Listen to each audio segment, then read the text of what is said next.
Leave it to From Software to announce their next expansion for Elden Ring in the most low-key way possible. What is going on, Tentacrew? My name is Billy the Squid, and that is right, we finally have confirmation that Elden Ring is going to be getting a DLC, as if there was ever going to be any doubt of that. But now we have solid proof from Software themselves. It is going to be titled Shadow of the Erdtree, and we don't know anything else about it. We didn't get a trailer, we didn't get a release date, but what we did get was this teaser image for the DLC, and there's a lot to break down in this, so stick around and we are going to break down everything that I can find in this image that kind of gives us a clue on what the DLC is going to be about. Mind you, this is going to be highly speculative and theory crafting. We won't know anything specific until From Software announces it themselves. But if you enjoy theory crafting and kind of going in deep diving into what ifs, then buckle in because I think this is going to be a fun ride for you. I'm not gonna lie to you guys, if they hadn't announced a DLC trailer in the week, I was probably going to do a theory craft of my dream DLC for Elden Ring, but it looks like I don't have to do that, and even better, it looks like the DLC is going to follow a lot of what I was wanting out of an Elden Ring DLC. But first, let's start with what the text says that comes along with this teaser image. Rise, Tarnished, and let's walk a new path together. An upcoming expansion for Elden Ring Shadow of the Erdtree is currently in development. We hope you look forward to the new adventures in the lands between. Now, there's not a lot of context given in this, but it does show kind of where they're going to be going with this. From Software has had a habit of having DLCs set as prequels to the main story, or they've had DLCs kind of happening side by side what's going on with their stories. This one seems to be a direct continuation of the Elden Ring storyline, even by the title, and let us walk a new path together. This shows that in the Shadow of the Erdtree, after we have burnt it to the ground to break the Golden Order or whatever ending we ended up going for, this is the result. And that future becomes even more apparent by the image that they gave us with a completely burnt and smoldering Erdtree off in the distance, some fire still leaking down it. But there are some interesting things in this image, and we're going to break down each and every one of those. And starting with the most obvious, we have Miquella alive and well outside of the cocoon, riding around on some sort of spectral steed. This is one of the most requested characters for us to have more context in when it comes to an Elden Ring DLC, and we are actually going to be getting that in full stride, it looks like. Miquella riding around on Torrent through a field of grain and heading what looks like towards a smoldering out Erdtree. Whether this spectral steed is Torrent or not, we don't know. All we know is that Miquella, at least in this image, is alive and well outside of the cocoon. Whether this is actually taking place in the lands between post-game or within some kind of dreamscape, we do not know. Miquella having ties to Saint Trina makes me think that there might be a dream segment, something similar to a Painted World segment from the Dark Souls series, but it could also just very well be very grounded in the future of the lands between and what happens next. Either way, I think that will be acceptable. And given that Miquella seems to be a central figure of this DLC, I would not be surprised if Miquella's cocoon would be the starting point of this DLC. You have to finish the game, burn down the Erdtree, beat Mohg, and get to the cocoon itself, and then you go up and interact with it, and I think there will be a beautiful blossoming of Miquella coming out of said cocoon and starting whatever the DLC path is from there. Alternate path entrances could very well be Miquella's Halig Tree or the Millennia Ionia. If they wanted to cash in on having Millennia in more DLCs, this would be an appropriate way to do it.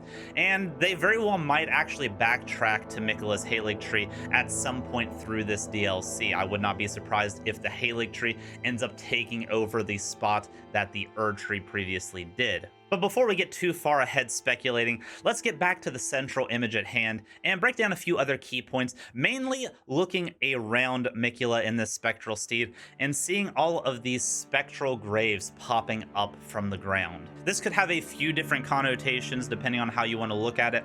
These graves are very much the same graves that we've seen throughout the lands between on the surface level. If these are spectral, I would assume this has something to do with the Erdtree bringing down all the spirits that were inside the Erdtree getting released of some capacity and coming back down to the lands between. Erdtree burial was a very real thing where they would take bodies down into the catacombs and they would be absorbed up into the roots to be reborn in some kind of a way.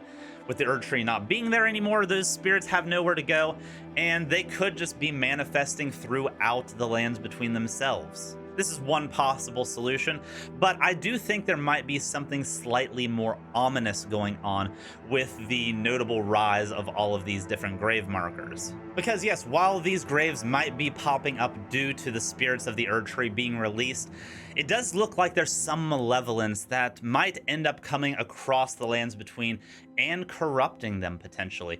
And that puts our central focus back on the sky and the Erdtree itself.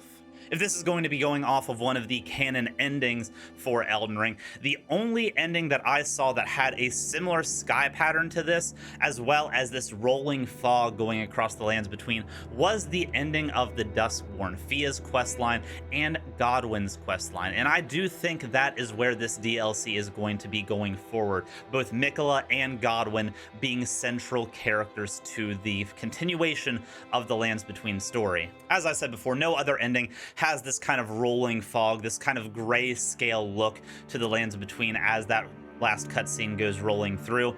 And I think it makes sense with this one. And it seems like that smoke and fog is directly coming out from the Erdtree itself. The only other ending that really had that dark worldscape would be the Dung Eaters ending, but there's no miasma in the sky like what we got with that one. That one had the sky very like pocked, almost very scarred looking. There's no such thing in here. It is just a gray fog. And it's certainly not Ronnie's ending because there's no moon prominently shown. And it's not the Frenzied Flames ending because we would have a giant Eye of Sauron where the Erdtree once stood. This could very well be a continuation of the default ending of the game as well, with Godwyn just kind of taking over and corrupting the corpse of the Erdtree, because as we know, Godwyn has become the lord of those who live in death.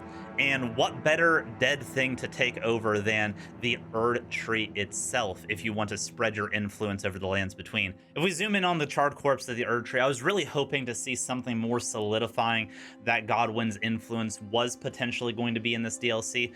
I at first thought that the little black dots around the Erdtree were going to be the flies that he has around his corpse, but it does look like it's just char and pieces of the Erdtree falling to the ground. I was also looking as close as I could for any remnants of that signature Godwyn eye, but we just do not see that as of yet. The influence is still alluded to, I think, and I think there's a strong enough case to be made for Godwyn potentially being the main villain of this DLC, but as of right now, there's nothing definitive to point us in that direction.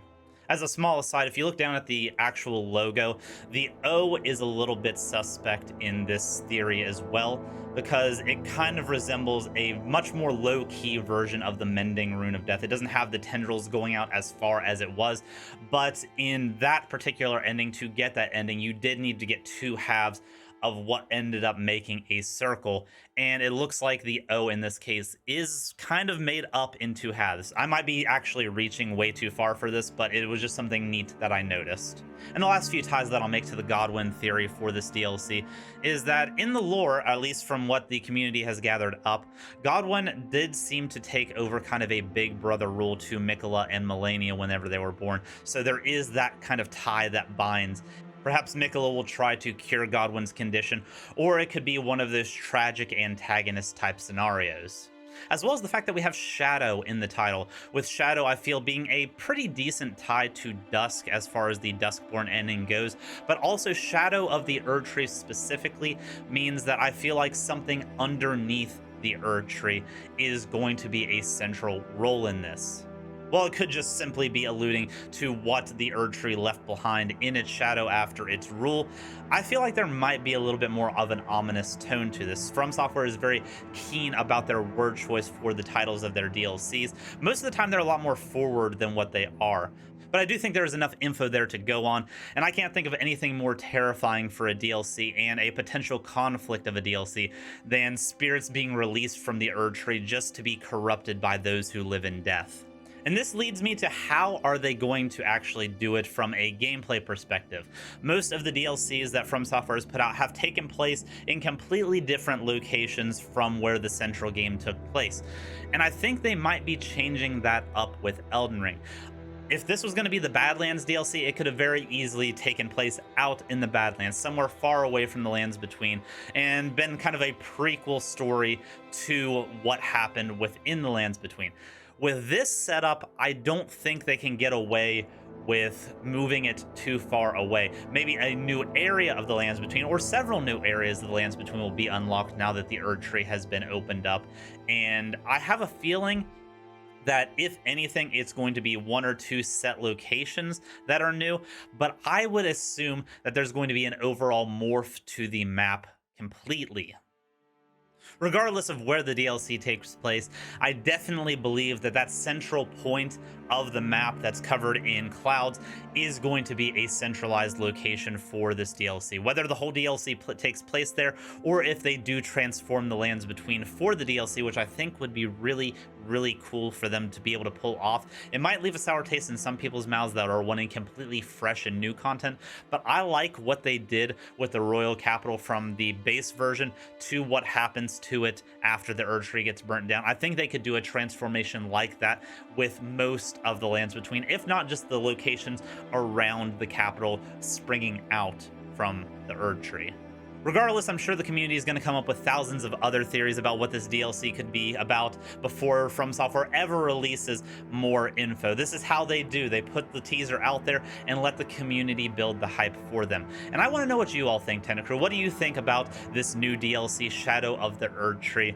Are you excited for it? What do you want to see from it? Let me know down in the comments below. Also, if you liked this video, this theory craft, don't forget to like the video. And don't forget to subscribe to the channel. We will be doing more Elden Ring content as more DLC information comes out. But until then, much love, Tentacrew. Bye-bye.